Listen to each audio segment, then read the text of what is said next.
Hey everyone, welcome back to Reading with Tatiana. Today I'm doing my book review on The Circus Train, a debut novel by Amita Parikh, and I gave this book a 4 out of 5. Today, my Booktuber Shoutout is Scientists' Reading World. This booktube I came across, it was actually probably one of the first 5 booktubes I came across, and I was inspired by his channel to start my booktube channel at the beginning of this year. I'll link his channel down below. He does a bunch of really good in-depth book reviews, a lot of booktube tags, and I would say his genre, he focuses a lot on romance. So if you want to check out his channel, I'll link it down below. And as always, before I go into my full book review, I'll always appreciate it if you like my content to please hit the subscribe button. If you like this video, please give it a thumbs up. And if you have read The Circus Train, I'd love to hear what you thought down below in the comment section. The Circus Train, like I mentioned earlier, is Amita's debut novel, which is super exciting. It was published and released this year in 2022. The genre is historical fiction, and the focus is during Europe and during World War II, and it spans over 2 decades, so it starts in like the mid to late 30s and goes up until the mid 50s. Now I'll share about the author Amita Parikh. So it's super exciting, or I'm super proud because she's also a fellow Canadian. She is not just an author, but she's also a web developer who works in tech and also a content creator. She earned her Bachelor of Science at the University of Toronto in Canada, and then she quickly went to London after, where she started working in the tech industry. A fun fact that when she was in London, she also took Curtis Brown Creative Writing course and the Royal Court Theatre's Writers Program. And then she started writing her first book back in 2014, which ultimately became the Circus Train debut this year. So I think that's super exciting. Now I'll get into a bit about the story and the characters. The story, because it spans over 2 decades and because it's a historical fiction / romance, I don't want to get too much into the plot because I feel it's a lot to cover, but I'll start with how the novel starts and I'll kind of go over each character and explain who they are, which I think will give you a good understanding or a good idea of what the book is about when you get into it. The story begins with Lena, who is our main protagonist, being born, and her mom is having a very tough childbirth. Her mom also is very sick, and the last thing the mom says to the father, Theo, who is the other main character in the book, says, "I've kept your secret, now you have to keep mine." And unfortunately, the mother dies, and then the first chapter, or I think it's the prologue, actually ends with Theo, the father, starting to write a letter that says, "I cannot be with you. I must think of the girl. Please do not contact me again." And I remember when I read that, I'm like, wait, that doesn't really make sense because he's with the mother who just died giving birth to their daughter. So that's how the story starts, as kind of like a mystery of what's going to happen. And it jumps forward, I think 8 or 9 years later when Lena is 9 years old. Also a bit of backstory. We learned very quickly that Lena also contracted polio when she was a baby. So when the story starts in chapter 1, after the prologue of the birth situation, we learn that Lena is actually in a wheelchair. So not only does the story cover Europe, World War II, but it also covers the era of polio that was rampant in our society. The first main character is Lena, who I mentioned earlier. So we learn she contracts polio very early in life and is in a wheelchair.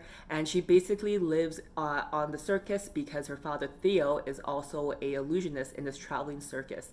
So Lena, she studies every day, she learns a lot, but she finds that she feels left out from the other children because very quickly, kids, they just want to be able to play freely, and she's not included by the kids intentionally or not intentionally. So she's smart, she's very bright, she has a doctor that works with her on the circus, and she also has I think it's called like not a head mistress, but like someone who is hired by her father full-time to teach her, kind of like a homeschool teacher.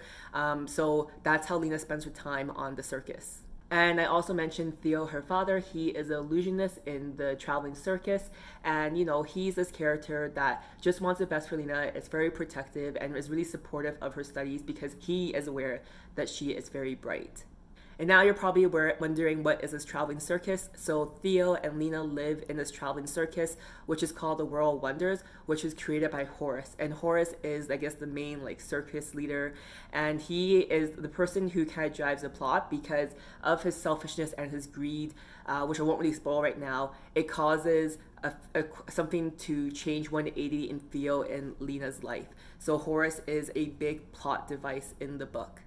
And I also mentioned earlier, two other people who also spent a lot of time with Lena in the traveling circus is Clara, who is her teacher, and she is kind of this bright spot who is someone that pushes Lena to be like, hey, like, I know you're in your wheelchair and your dad is just protective of you and wants to stay with the circus, but maybe you can take the exam to go to boarding school. So Clara is kind of this mentor for Lena. And then the other person is Dr. Wilson, who is the in-house doctor in the circus, and he is actually someone that helps Lena later on in the book when she is kind of curious to see if she could ever walk, and Dr. Wilson kind of helps treat her, and he also sparks interest in Lena to eventually become a doctor. The last main character I have to share, of course, is Alexandre. He is basically found in the circus one day. He's injured, he's unconscious, and he's actually discovered by Lena. And the rest of the circus come to find him, and they find that he has a passport with the letter J on it, red J, which means that he is Jewish, and that he could cause trouble when the SS and Nazi guards come to see the circus. So basically they destroy his passport, and the circus kind of take him on, and he's also an apprentice for Theo as like an illusionist in training. And because Alexandre is so fortunate that Lena and the circus took him in, he genuinely has a legit friendship with Lena, and they become fast friends. And the reason why he's so important is, without spoiling anything, but I'm just going to say this is a historical romance, he is the one that pushes and believes in Lena that she can walk and that she could be smart and she could do whatever she wants to do. And the story is really about their romance. So Alexandre is a very important character. Common theme that I found in the book is the impact of the formative years of your life. We meet Lena, I think, when she's 8 or 9, and we follow her through the years of, from 8 to 9 to 15 to 16. And I really think the story really shows me the impact of all these core memories that happen in this age, and how they can really direct choices you make as an adult later on, even when your life circumstances have really changed. So that's the first theme I found. The second theme I found is the importance of your chosen family. Yes, you have the family that you're born into, but what about the people you choose to be your family? The people that are with you through the best of times, through the worst of times, and that know who you are truly. So I think that's a very important common theme in the book that I observed. And two more common themes I found in the book that I really enjoyed was the idea of hope, especially during the bleak time as World War II. And also there's a part where two of our characters actually end up not in a concentration camp, but kind of like a concentration camp adjacent, where it's still the Jewish people living there, but it's like the elite Jews, so they kind of have like a nicer concentration camp. Other theme I found in the book that I really enjoyed was the idea of forgiveness.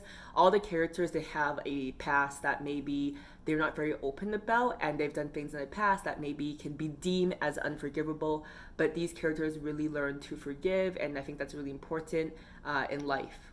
I gave this book a 4 out of 5, so there was one or two things I didn't like. I would say the reason why I didn't give it a 5, but it was very close to a 5, was because it wasn't a book that I would highly recommend to everyone to read. I think you have to be into this genre and open to this genre, so that's why I gave it a 4. Other reason I didn't like it, and maybe this is just the pessimistic side of me, is I thought the characters were all too pure and perfect, and that kind of took away from me. It was too suspended in belief for me. What I liked about this book. So one reason I really like about this book is as soon as you read it, the first chapter, you're just kind of swept away in this kind of like fantasy circus world, this magic realism, and I don't know, I just love books that span like decades and like through a passage of time, and you just see like all these different characters meet, their lives tangent, and they may or may not meet in the future, or they meet in unlikely ways. So that's one of the reasons why I really like the book. Another reason I really like in the book is, I want to do a quote, is there are a few incidents in Lena's life that stood out above the rest.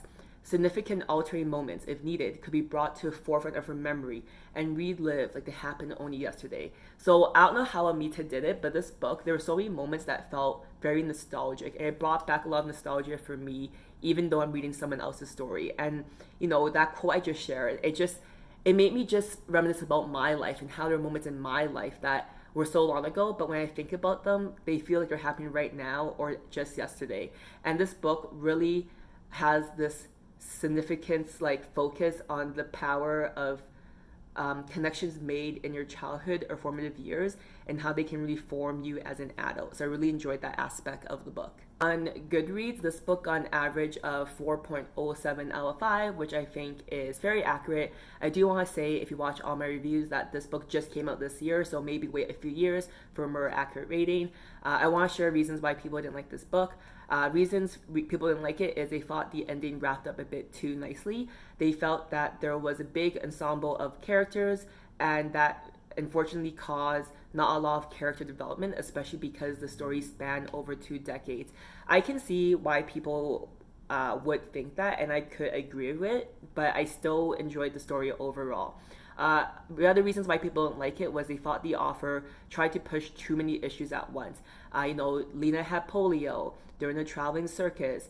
They tried to put religious and gender discrimination, the horror of the Nazi regime, being an orphan, child abuse, and it was just too many things crammed into one book. I can see that, but it didn't felt rushed to me, and it never really felt any of it was put into story for the sake of being put into story. It is a bit of a thicker book. It's like 380 something pages, so I felt like it was fine. And it wasn't rushed. So I would disagree with those reviews.